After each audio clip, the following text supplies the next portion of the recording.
Welcome to அன்பு Sudha kitchen. இன்னைக்கு நம்ம பார்க்க போகிறது சுவையான தயிர் சாதம். இதுக்கு சைடிஷ்ஷாக மாங்காய் ஊறுகாய் வாழைக்காய் வறுவலுங்க.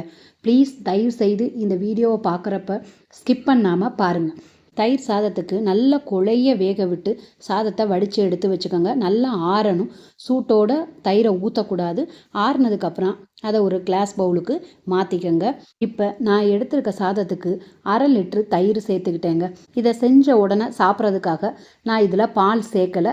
அதனால் புளிப்போடு இருக்கக்கூடிய தயிரையே நான் சேர்த்துக்கிட்டு, உங்களுக்கு தேவைப்பட்டுச்சு மதியானம் லஞ்ச் பாக்ஸுக்கு ஏதாவது கொடுத்து விடணும்னு நீங்கள் நினைக்கிறப்ப கண்டிப்பாக அதில் பால் ஊற்றி அதுக்கப்புறம் நீங்கள் தயிர் ஊற்றினீங்கன்னா நல்லாயிருக்கும். இப்போ இதுக்கு தேவையான அளவு உப்பையும் சேர்த்து நல்லா கிளறிக்கணுங்க. தயிர் சாதத்தோடு நல்லா மிக்ஸ் ஆகிற மாதிரி நல்லா ஒரு முறைக்கு 2 முறை நல்லா கிளறி விட்டுக்கோங்க. இதுக்கு பச்சையாகவே நான் பச்சை மிளகாயை எடுத்திருக்கேங்க, வதக்காமல் போட்டிருக்கேன். இதுக்கு கொஞ்சம் இஞ்சி சின்ன சின்னமாக கட் பண்ணி பொடிசாக கட் பண்ணணும். அது வாயில் கடிப்படப்போ சூப்பராக இருக்கும். அதையும் நான் சேர்த்துருக்கேன். இப்போ இதுக்கு ஒரு தாளிப்பு கொடுக்கணும். ஒரு கடாயில் நெய் விட்டுருக்கேன். உங்களுக்கு தேவைன்னா நெய் விட்டுக்கலாம், இல்லாட்டி கடலெண்ணெய் ஊற்றிக்கலாம், நல்லெண்ணெய் ஊற்றிக்கலாம், எது வேணாலும் ஊற்றிக்கலாம். எனக்கு ரொம்ப பிடிக்கும் நெய், அதுக்காக நெய் ஊற்றிருக்கேன். 1 டீஸ்பூனு உளுந்து நல்லா பொரிய விடணும். கடலைப்பருப்பு 1 டீஸ்பூனு. இது கூட நான் முந்திரி பருப்பையும் சேர்த்துருக்கேங்க. நல்லாயிருக்கும் முந்திரி பருப்பு சேர்க்குறப்ப, அதனால் எனக்கு ரொம்ப பிடிக்குங்கிறதுக்காக நான் முந்திரி பருப்பு சேர்த்துருக்கேன். உங்களுக்கு பிடிச்சா நீங்கள் சேர்த்துக்கோங்க, இல்லைன்னா அதை ஸ்கிப் பண்ணிக்கலாம். அது கூட 1 டீஸ்பூனு கடுகையும் சேர்த்துக்கணும். எல்லாம் நல்லா பொரிஞ்சு பொன்னிறமாக வர்ற வரைக்கும் கொஞ்சம் வெயிட் பண்ணணும். இப்போ இது நல்லா பொரியுது பாருங்கள். இது கூட முந்திரியையும் சேர்த்து நல்லா பொன்னிறமாக வதக்கிக்கோங்க.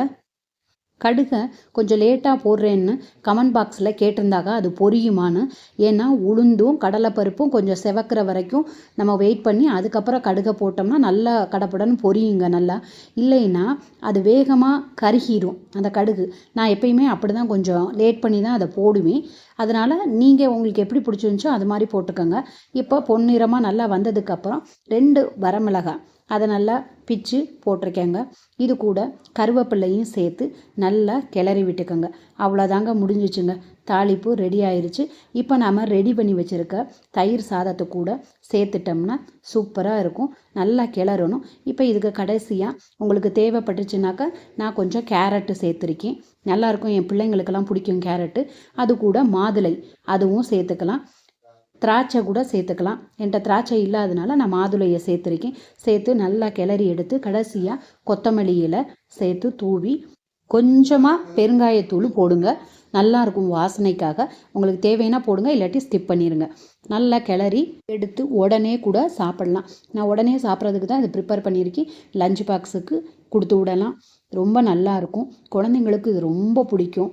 வேகமாகவும் நம்மளால் அதை செஞ்சு முடிச்சிட முடியும். தயிர் ஊற்றி செய்கிறதுனால ஆரோக்கியத்துக்கும் நல்லதுங்க.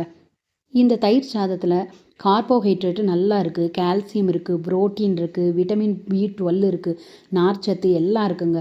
அதனால் கண்டிப்பாக நம்ம அடிக்கடி குழந்தைங்களுக்கு செஞ்சு கொடுக்கணும். இந்த மாதிரி தாளித்து செஞ்சு கொடுத்தா ரொம்ப சூப்பராக இருக்கும். இப்போ மாங்காய் பிக்கல் எப்படி பண்ணுறதுன்னு பார்ப்போம். நல்லா பொடி பொடியாக மாங்காயை நறுக்கிக்கணும். அது கூட மஞ்சத்தூள், இதுக்கு தேவையான அளவு மிளகாய்த்தூள், உங்களுக்கு கலர் வேணுங்கிறதுக்காக காஷ்மீரி சில்லி 1 டீஸ்பூன் போட்டிருக்கேங்க. எல்லாத்தையும் எடுத்து நல்லா உப்பு போட்டு கிளறி எடுத்து வச்சுக்கணும். அதுக்கப்புறம் இதுக்கு ஒரு தாளிப்பு கொடுக்கணுங்க. நல்லா கிளறணும். அந்த உப்பு காரம் எல்லாம் ஒன்றோட ஒன்று கலக்கிற மாதிரி எடுத்து தனியாக ஒரு பவுலில் வச்சுக்கோங்க. இப்போ ஒரு கடாயில் நல்லா சட்டி காஞ்சதுக்கப்புறம் நல்லெண்ணெய் 4 டீஸ்பூனு விட்டு நல்லா எண்ணெய் காஞ்சதுக்கப்புறம் 1 டீஸ்பூனு கடுகு விட்டு நல்லா படபடன்னு பொரிஞ்சதுக்கப்புறம் 2 வரமிளகாய் இதில் கிள்ளி போட்டுக்கோங்க. நல்லா பொரிஞ்சதுக்கப்புறம் கொஞ்சம் கருவேப்பிலையும் இது கூட சேர்த்துக்கோங்க. பெருங்காயத்தூளையும் இது கூட சேர்த்து நல்லா கிளறி விட்டுக்கோங்க.